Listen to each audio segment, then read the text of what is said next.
বন্ধুরা, তোমাদের অনেকেরই কমেন্ট পাচ্ছি এবং যতটা সম্ভব রিপ্লাই করছি, তবে মেয়ে বা কাকিমা বৌদিদেরও অনেক কমেন্ট পেয়েছি। আপনারা কমেন্ট করলে আমার ভিডিও বানাতে ভালো লাগে, আমিও চাই অজানা কারোর সঙ্গে বন্ধুত্ব বা আলাপ করতে। যাই হোক, গল্পে ফিরে আসা যাক। বন্ধুরা, আজকে আমি বলবো বাসে এক মহিলাকে 10 টাকা ধার দিয়ে তার সাথে কি করলাম। চলুন, একটা প্রচণ্ড ভিড় বাসে উঠলাম। লেডিস সিটের সামনে দাঁড়িয়ে আছি। লেডিস সিটের সব বয়সী মহিলারা বসে আছেন। আমি স্বভাবসিদ্ধ নতুন সঙ্গিনীর খোঁজে আছি, আর চোখে দেখছি মহিলাদের। বাস যতই এগোচ্ছে ততই ভিড় বাড়ছে, আর আমার পিছনে আরও লোকের চাপ বাড়ছে। আমার ঠিক সামনে বসা এক বিবাহিতা ভদ্রমহিলা।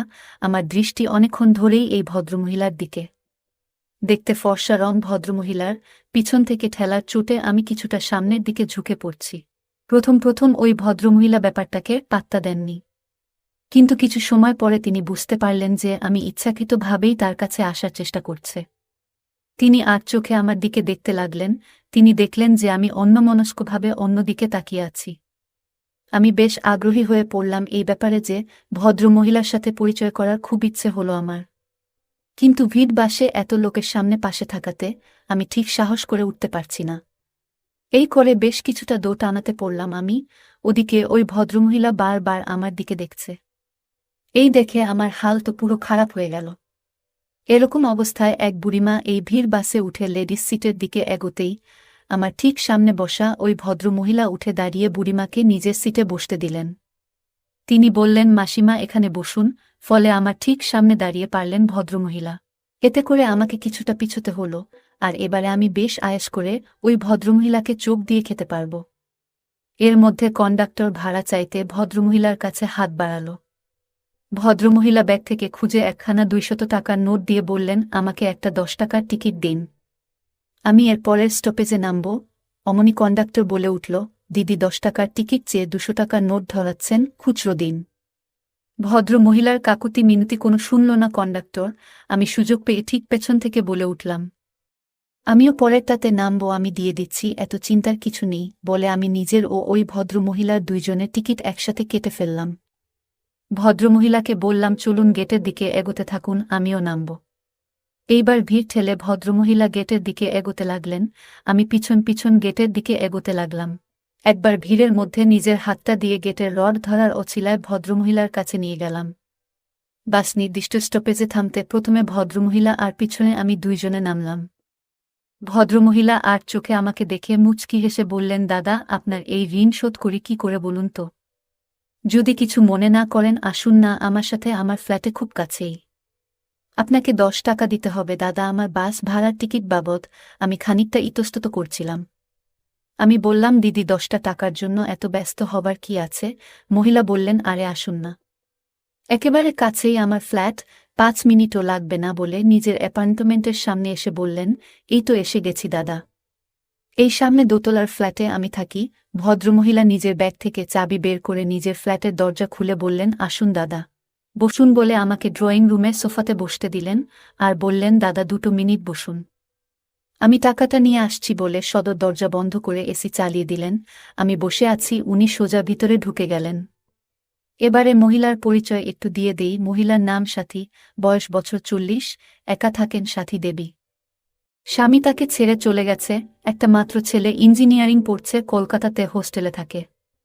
যাই হোক, তখনই ভদ্রমহিলা এক গ্লাস ঠান্ডা জল নিয়ে এলেন আর আমাকে বললেন, দাদা একটু জল খান, যা গরম পড়েছে, এবার একটু জল খেয়ে ঠান্ডা হন। আমি এক দৃষ্টিতে ভদ্রমহিলার দিকে তাকিয়ে থাকতে লাগলাম। ভদ্রমহিলা বলে উঠলেন, আমার দিকে অমন করে তাকিয়ে কি দেখছেন দাদা?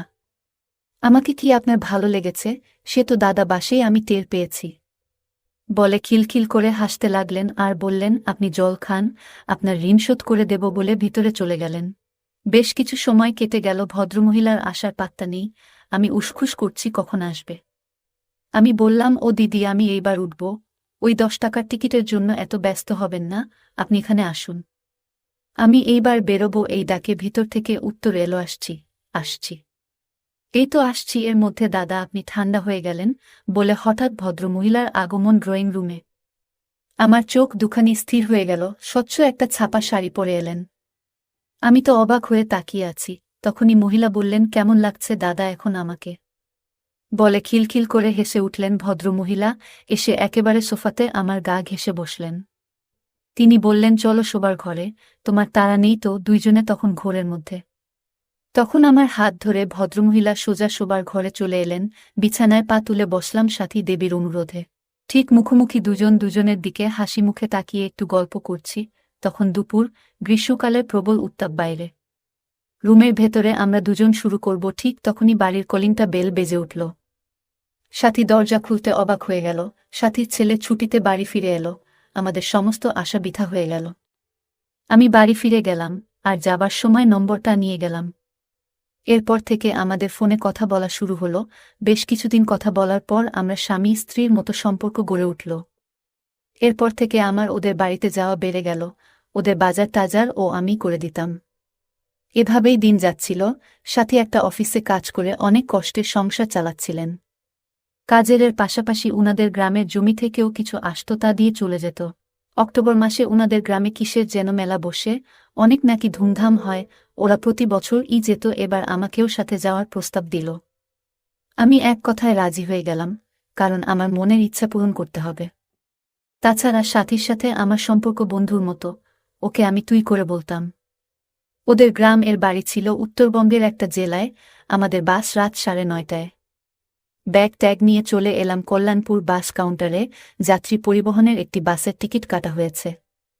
সিট মোটামুটি পেছনের দিকেই। বাসে উঠে আমি আর সাথী এক সিটে বসলাম, আর সাথীর ছেলে আমাদের সামনের আরেক সিটে। বাস ছাড়তেই আমরা গল্প শুরু করলাম। নানা রকম গল্প করছিলাম দুজন। বাস একটানা ছুটে চলেছে।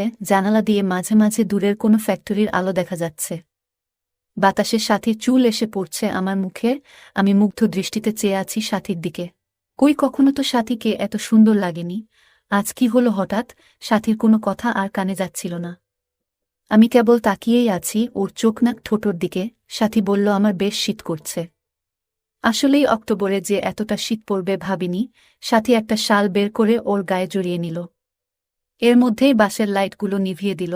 কেবল সামনের দিকটার একটা বালব জ্বলছে। সে ক্ষীণ আলোয় সাথীকে আরও সুন্দর লাগছিল। সাথীকে ছুঁয়ে দেখবার একটা তীব্র বাসনা কাজ করছে, কিন্তু পারছি না। উত্তেজনায় নাসিতে কেন কাঁপছি বুঝতে পারছি না। সাথী বলল, কি গো বীর পুরুষ, এটি শার্ট পরে কাঁপছ যে? জ্যাকেটটা আনুনি, আমার শালের অর্ধেক নাও। এই বলে সাথী তার শালের মধ্যে আমাকেও ঢুকিয়ে নিল।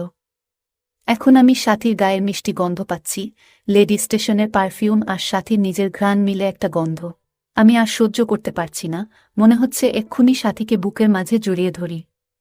এমন সময় সাথী আমার একটা হাত ধরে আমাকে যমুনা সেতু দেখাতে লাগল। সারা বাসের যাত্রীদের মধ্যে মনে হয় কেবল আমরা দুজনেই জেগে আছি। হঠাৎ কই থেকে এত সাহস পেলাম জানি না। আমি সাথীকে ঘুরিয়ে নিয়ে ওকে জড়িয়ে ধরলাম, আর বললাম, সাথী, আমি তোকে ভালোবাসি, তোমাকে ছাড়া বাঁচব না।